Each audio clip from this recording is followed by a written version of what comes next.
Welcome to the second talk, which is now about world history and geology. And the second and third talk are closely linked together in looking at why I believe the evidence for the worldwide flood is irrefutable. And in this talk, I'm going to be looking at the evidence for this worldwide flood from the point of view of geology. And this is based, some of it, on a trip that I took to the Grand Canyon in 2016. It was a rafting trip down the Grand Canyon, and it was a great opportunity to see geology in the flesh, as it were. And I had at least 3 geologists with me on the rafting trip to explain some of the features that we were seeing. So here's some of the evidence for the worldwide flood from the perspective of geology. I think the oldest and most convincing evidence from the 19th century was the existence of what was called polystrate fossils. A polystrate fossil is this long fossilized tree trunk, and you can see for comparison this ice axe going through many layers of rocks. It is inconceivable that fossilized tree trunk could have been fossilized, as it were, in that position over hundreds of thousands, if not millions of years, whilst all these layers got laid down. It would be much more reasonable to assume that all the layers were laid down at the same time. This became even more obvious when we saw fossilized tree trunks going through layers that were supposedly millions of years apart. And it was found in coal mines, and seams of coal would have polystrate fossils going through different seams. And these seams of coal were supposed to be separated by millions of years. And this seems to be inconceivable. I think possibly the biggest evidence that's come up recently was in 2005 when Mary Schweitzer cut open a dinosaur bone and discovered inside it that there was soft material, soft tissue. And this soft tissue contained hemoglobin from blood. It contained collagen, that's muscle material, and it contained DNA. And this evidence has been repeated all over the world, all throughout the geological column, that there has been soft tissue found. And to my mind, that shouts the worldwide flood, because soft tissue only lasts thousands of years. And the next piece of evidence is transcontinental rock layers. Grand Canyon, here you have the Grand Canyon and this Coconino sandstone. This sandstone comes from up north in Utah, and yet it's been transported down towards the Grand Canyon. The Navajo sandstone, which is further up, that is in the rock column, that came from the Appalachian Mountains. Now, it seems pretty obvious that this must have taken some enormous catastrophic event to move rocks around like that. And when we look at the Coconino sandstone, it is located all over the western half of America.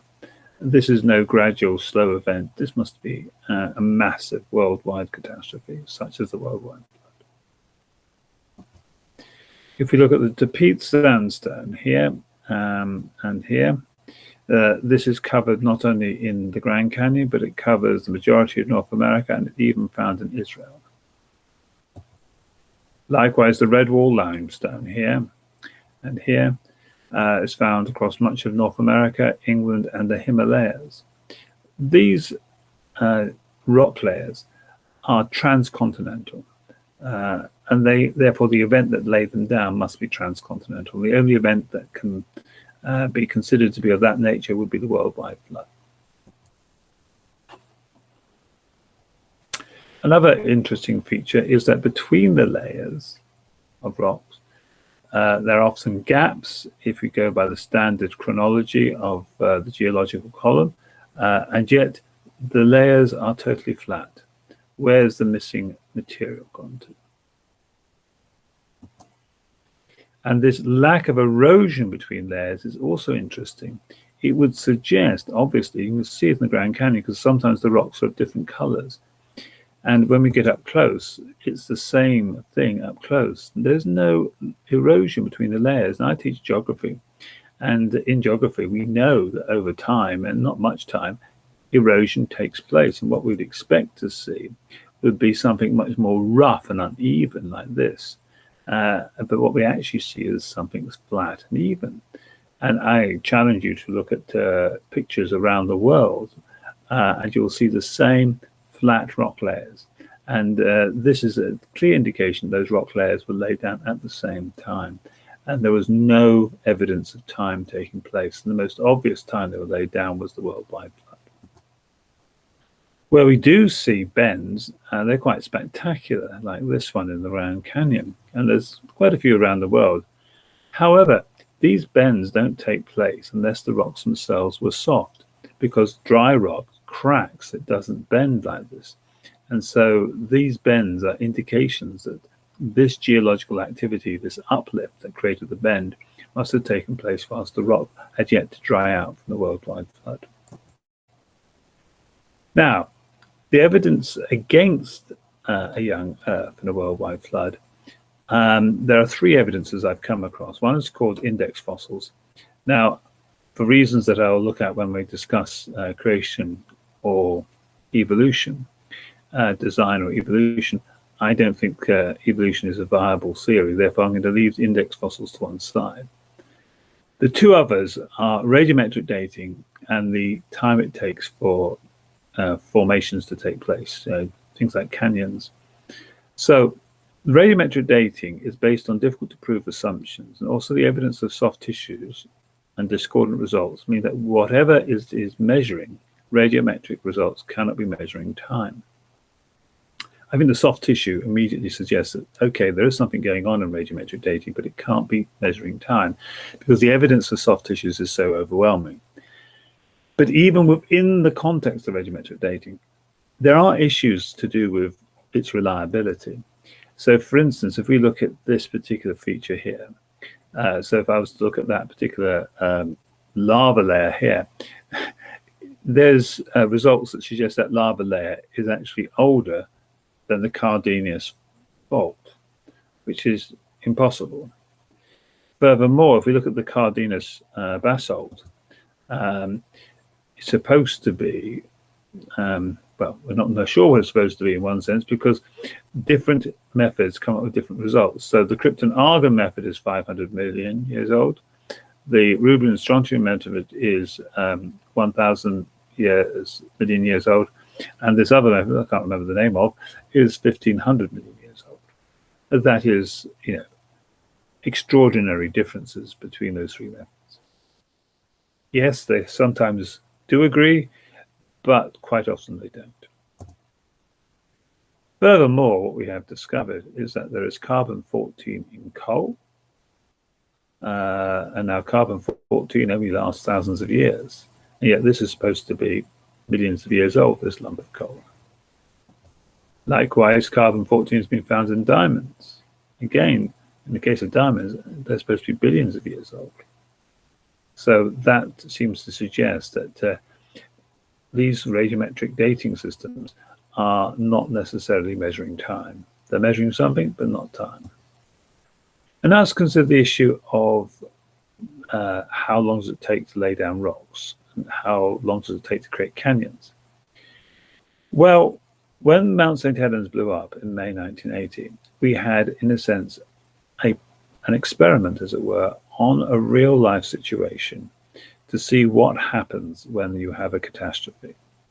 And in the Mount St. Helens eruption, and this one's the 1982 eruption, what we found was that there were thousands and thousands of layers of rock. And so this is a person to give you a scale.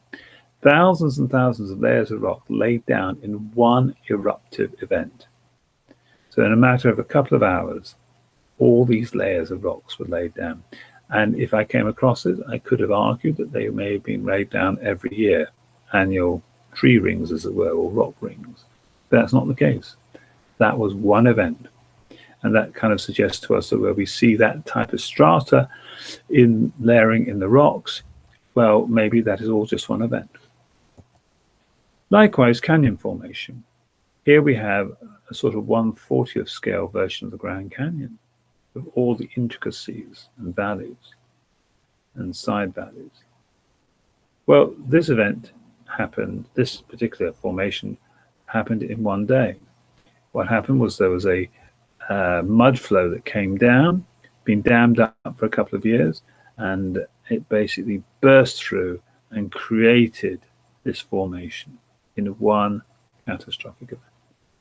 Didn't take millions of years. Likewise, this is interesting because this is actually something that was created, a canyon system was created in one day.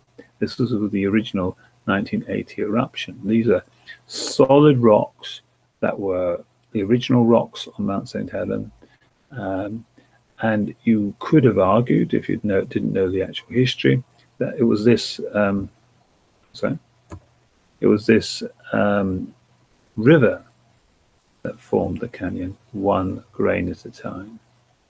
But it isn't the river that formed the canyon. It was the river that followed the canyon. The canyon was created by a catastrophic event. And it's that concept that catastrophic events laid down the formation of our landscape is the concept I'm going to look at in talk number 3, when I look at geography and topology. Because I will argue that the landscape we see around us is not the product of millions of years of erosion, but the product of a catastrophic event. And as it were, the rivers, etc., have been following the landscape, not creating it. So thank you for listening to this talk.